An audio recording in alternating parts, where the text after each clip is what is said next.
ಅಂದಾಗ ಕೋ ಅಂತ ಬರೀಬೇಕು. ಕೋ ಅನ್ನ ಬಿಡಿಸಿ ಬರೀರಿ ಅಂದಾಗ ಏನಂತ ಬರೀಬೇಕು? ಓ. ತಿಳಿದಿದು?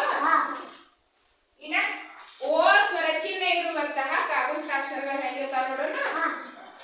ಕೋ ಕೋ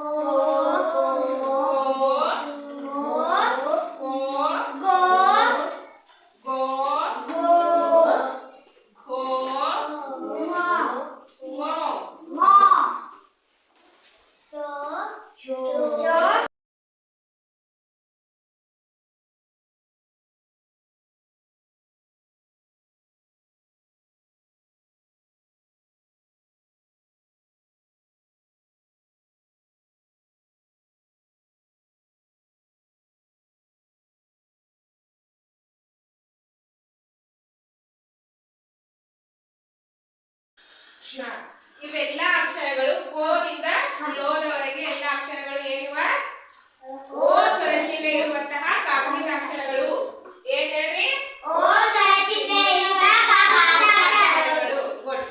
ಈಗ ಏನ್ ಮಾಡಬೇಕು ಅಂದ್ರೆ ಓ ಸ್ವರ ಚಿಹ್ನೆ ಇರುವಂತಹ ಕಾಗುಣಿತಾಕ್ಷರವನ್ನ ಬಳಸಿಕೊಂಡು ನಾವು ಪದಗಳನ್ನ ರಚನೆ ಮಾಡೋಣ. ಕೋ ಇರುವಂತಹ ಕೋ ಕೋ ಗೋ ಗೋ ಮೋದಿಂದ ಲೋದವರೆಗೆ ಇರುವಂತಹ ಅಕ್ಷರಗಳನ್ನು ಬಳಸ್ಕೊಂಡ ನಾವು ಸಾಕಷ್ಟು ಪದಗಳು ಇವು ಬಂದಿರ್ಬೇಕದ್ರೊಳಗೆ. ಓ ಸ್ವರ ಚಿಹ್ನೆ ಇರ್ಬೇಕು ಅಂತ ಪದಗಳನ್ನ ನನಗೆ ಒಂದೊಂದಾಗಿ ಹೇಳ್ಬೇಕು. ಹೇಳ್ತೀರಿ? ನೋಟು,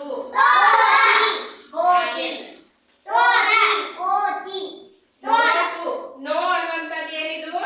ಓ ಸ್ವರ ಚಿಹ್ನೆ ಇರುವಂತಹ ಕಾಗುಣಿತಾಕ್ಷರ. ತೋಳ, ಕೋತಿ,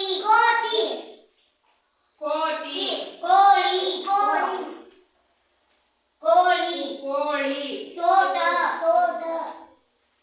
ತೋಟ, ಜೋಕಾಲಿ. ಗುಡ್. ನೋಡಿ ಎಷ್ಟು ಇಂಪ್ರೂವ್ ಆಗಿದೆ. ಈಗ ಅ ಸ್ವರ ಚಿಹ್ನೆ ಇದ್ದಾಗ ಸ್ವಲ್ಪ ತಪ್ಪು ಹೇಳ್ತಾ ಇದ್ರಿ. ಆ ಸ್ವರ ಚಿಹ್ನೆ ಈ ಸ್ವರ ಚಿಹ್ನೆ ತಪ್ಪಿದ್ರಿ ಮುಂದ್ ಹೊರಗೆ ಎಷ್ಟು ಫಾಸ್ಟ್ ಹೇಳ್ತೀನಿ ನೋಡಿ. ಇವಾಗ ಓ ಸ್ವರ ಚಿಹ್ನೆ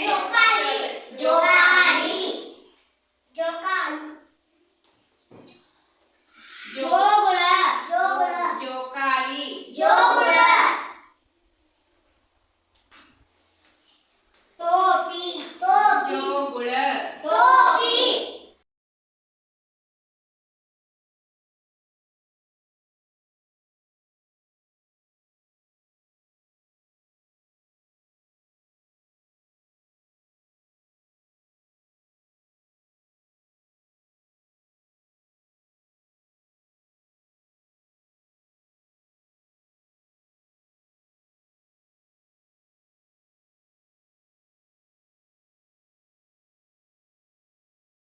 ಓ ಸ್ವರ ಚಿಹ್ನೆ ಇರುವಂತಹ ಪದಗಳು.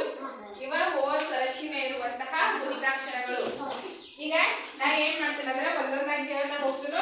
ಯಾವುದು ಓ ಸ್ವರ ಚಿಹ್ನೆ ಇರುವಂತಹ ಅಕ್ಷರ ಇಲ್ಲ ಅದನ್ನ ನೀವು ಗುರುತಿಸಿ ಹೇಳ್ಬೇಕು. ನೋಟು, ನೋಟುದೊಳಗ ಯಾವುದು ಓ ಸ್ವರ ಚಿಹ್ನೆ ಇರುವಂತಹ ಅಕ್ಷರ? ನೋ. ಯಾವುದು? ನೋ. ಗುಡ್. ತೋಳ, ತೋ. ಕೋತಿ, ಕೋಳಿ, ತೋಟ, ಜೋಕಾಲಿ, ಜೋಗುಳ, ಟೋಪಿ, ಕೋಕೋ, ಮೋದಿ, ಸೋರು,